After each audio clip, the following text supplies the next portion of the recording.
Hello students, this is Meenu, your English teacher. Today I'll explain you the lesson Classical Dances of India. Bharat के शास्त्रीय नृत्य जो classical dances हैं उनके बारे में इस लेसन में पढ़ेंगे हम। आप जानते हो कि भारत जो है काफ़ी अपनी कला और संस्कृति में समृद्ध है, तो यहाँ पर अलग अलग तरह के स्टेट वाइज अलग अलग तरह के क्लासिकल डांसेस परफॉर्म किए जाते हैं और उन्हीं के बारे में आज हम उनमें से कुछ के बारे में इस लेसन में पढ़ेंगे। India witnesses a diverse and varied culture adorned by endless varieties of culture and patterns and landscapes of India is beautified with lovely tradition. Different states have different languages, eating habits, customs, religions, etc. Like all other aspects of life, dances of different states in India are also distinct. The uniqueness of dances of India bind the entire country together. Going back to ancient times, this art form was considered as way to celebrate, worship, and as a gesture of thanksgiving to the deity. Dances of India reflects its cultural richness. Okay? Now, India में बहुत सारे, क्योंकि diversity है, diversity means विभिन्नता, अलग अलग cultures की, अलग अलग तरह के कल्चर्स हैं यहाँ पर जो लोग प्रैक्टिस करते हैं, मतलब अपनाते हैं अपने जीवन में, और बहुत सारी एंडलेस वैरायटी है, मतलब जिसका अंत नहीं है, ऐसा कल्चर है हमारा। यानी कि बहुत सारे पैटर्न्स अलग अलग हैं, लैंडस्केप्स, ज़मीन के प्रकार अलग अलग हैं, और कितनी सुंदर ट्रेडिशंस हैं इंडिया में इसके। और डिफरेंट स्टेट्स का, अलग अलग स्टेट्स का अपना ही अलग लैंग्वेजेस हैं वहाँ पर जो बोली जाती हैं, भाषाएं अलग अलग बोली जाती हैं, खाने पीने की आदतें, खान पान की आदतें अलग हैं, रिवाज अलग हैं, धर्म अलग हैं, तो ये सब डिफरेंट हैं हर एक स्टेट में। और दूसरे जितने भी क्षेत्र हैं ज़िंदगी के, पक्ष हैं ज़िंदगी के, उसमें डांसेस जो हैं इंडिया के वो भी अलग अलग हैं उसी तरह से, और उनकी जो यूनिकनेस है, अद्भुतता जो है इन डांसेस की इंडिया की, वो इसको बांधे रखती है, पूरी देश को एक दूसरे से बांधे रखती है, जोड़ कर रखती है। अब अगर हम पुराने समय की बात करें तो पुराने समय में क्या था, इसको आर्ट, एक कला समझा जाता था। किसकी कला समझा जाता था? सेलिब्रेट करना, किसी चीज़ को मनाना, उत्सव मनाना, जैसे पूजा करना, या थैंक्स कहने के लिए भी डांस किया जाता था। और डांसेस ऑफ इंडिया जो हैं वो हमारी जो समृद्धि है इसमें, कल्चर में, संस्कृति की समृद्धि, रिचनेस, धनाढ्यता, उसको प्रकट करता है। Okay, we are now going to travel throughout India and have a ball with the classical dances of various parts of India. अब हम चलेंगे, ट्रैवल करेंगे अलग अलग इंडिया के स्टेट्स में और उनके डांसेस के बारे में जानेंगे जो भी अलग अलग पार्ट्स में किए जाते हैं, परफॉर्म किए जाते हैं। First of all Bharatanatyam, Tamil Nadu state से है ये। This is an ancient dance form which has been forwarded from the religious teachers called gurus to the women devoted to the service of called devadasis.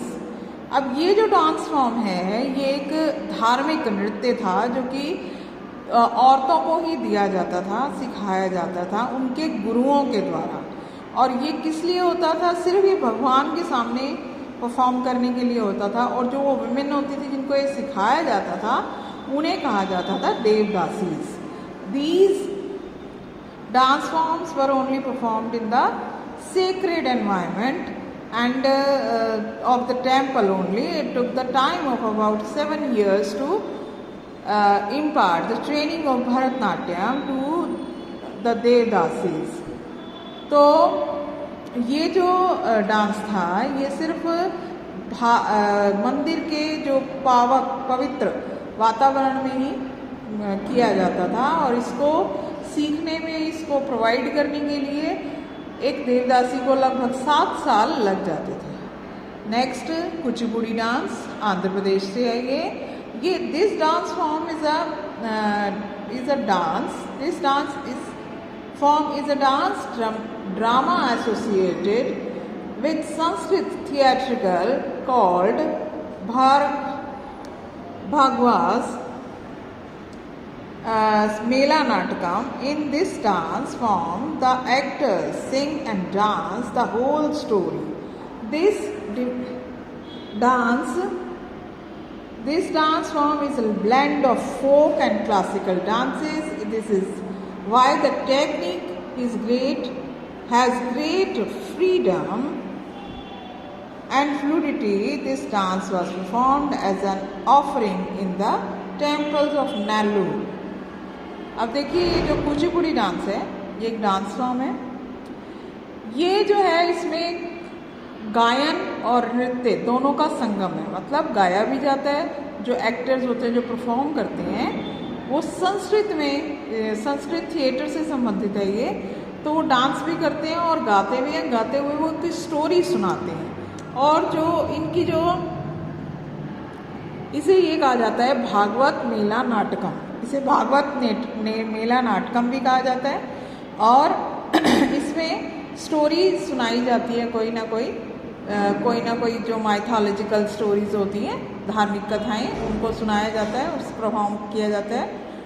And ये जो dance form है ये एक blend है. Blend का मतलब मिक्सचर है लोक और शास्त्रीय नृत्य का.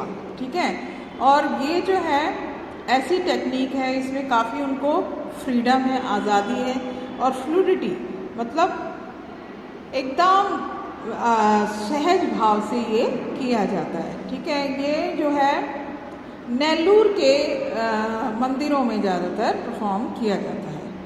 नेक्स्ट कथकली और मोहिनीअट्टम. अब ये जो डांस है वो केरला से है.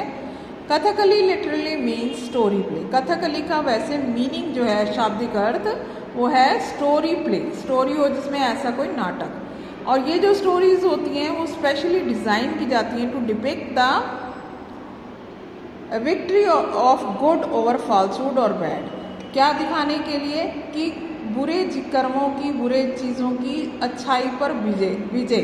इस तरह की चीज़ें ये इसमें दिखाई जाती हैं, डिपिक्ट की जाती हैं. कथकली जो है वो स्पेशली बहुत इसमें मेकअप वगैरह, ड्रेसिंग पे बहुत ध्यान दिया जाता है और स्पेशल अटेंशन दी जाती है मेकअप पर. एंड द एक्सप्रेशन जो है बहुत ही ज़्यादा महत्वपूर्ण है. इसमें एक्सप्रेशंस का ही सारा काम है. एंड द एक्सप्रेशंस में बी ऑफ सात्विक भावास, और उनको क्या कहते हैं, सात्विक भाव. सात्विक भाव यानी कि जो गॉड से रिलेटेड जो एक्सप्रेशन होते हैं उनको बोलते हैं सात्विक भाव. दूसरा है राजसिक भाव.